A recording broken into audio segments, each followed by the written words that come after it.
अरे अभुई बघ, आज एक नाही दोन नाही लातूरच्या तीन तीन रील स्टार संघ भेट झाली भाऊ. तर झालं काय तर चला सांगतो. तर नमस्कार पब्लिक, मी तुमच्या सगळ्याचा लाडका बंटी भाऊ. स्वागत आहे तुमचं आपल्या ब्लॉग मध्ये. तर हे बघ भाऊ, आपल्याला जायचं होतं लातूरला. तुम्हाला तर माहितीये आपल्या हाताला लागले, त्याच्यासाठी हॉस्पिटलला जायचं होतं बरं का. तसा तर मी छोटाच ब्लॉगर आहे, पण तुमच्या सगळ्याचं प्रेम बघून टॉपचा ब्लॉगर बनायचं बरं का. तुमचा सपोर्ट असाच राहू द्या पब्लिक. तर 5 नंबर चौकातल्या GSPM टायगरला घेतलं आपल्या गाडीवर. आपल्या लाईफ मधल्या हक्काच्या मित्रापैकी टायगर एक हक्काचा मित्र आहे बरं का आपला. आपण असं तर कशालाच घाबरत नाही, पण हॉस्पिटल मध्ये आल्यावर जरा दुडदुडच होते बरं का. आपल्या विलासराव देशमुख साहेबाचा इतका सुंदर पुतळा आहे, इतकं भारी गार्डन आहे, पण हे ठिकाण कपल साठीच नाही बरं का. लातूरच्या पब्लिकनी लक्षात घेतलं पाहिजे बरं का. तर आपण आला होता ताजबाई, बिलालबाई आणि हुजूरबाईला भेटायला. हुजूरबाई काय म्हणते तेवढं बघा भावांनो, माझ्यासारखंच वंटी ब्लॉगर म्हणून एक नवीन ब्लॉगर आहे, यांना पण सपोर्ट करा, लाईक करा, फॉलो करा. हुजूरबाईला भेटून तर मस्त वाटलं. ताजबाई बिलालबाई काय म्हणते बघा बरं.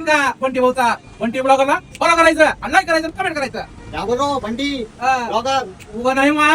त्यांना भेटून तर मस्त वाटलं. आपल्याला पूर्तता करायची होती आपल्या गावाला. मग काय केली टाकी फुलन, पोहोचला गावामध्ये. आपल्या शुभमबाईचा बर्थडे होता. जाळंदूर एकदाच होता, निस्ते हवाई पायर होती बर का. अभिषेक आजली संघ फुटत होते बर का, थोडक्यातच वाचले. बर्थडे तर जबरदस्त झाला, पण आमच्या पोरवाचं लय अवघड असते बर का. बघा काय काय सहन करावं लागते आम्हाला बर्थडे दिवशी. बर्थडे दिवशी पोरवानी एवढी मस्ती केली का नाही, आप्पाला तर खांद्यावरच उचलला अभिषेकने. ही आमच्या गावचे हामोडवान आहेत बर का. नाथखुळा माणूस आहे, गावामध्ये 1 नंबर माणूस आहे. 4 लाखाचा डायरेक्ट बर्थडे दिवशी कॅमेरा आणला बर का. भाऊचा बर्थडे तर जोरात झाला, पण पार्टी गावात देतो काय माहिती भाऊ. तर भावांनो, भेटू आपण नेक्स्ट ब्लॉगला. ब्लॉग आवडला असेल तर लाईक करा, कमेंट करा आणि आपल्या भावाला हक्काने फॉलो बी करा. Bye bye.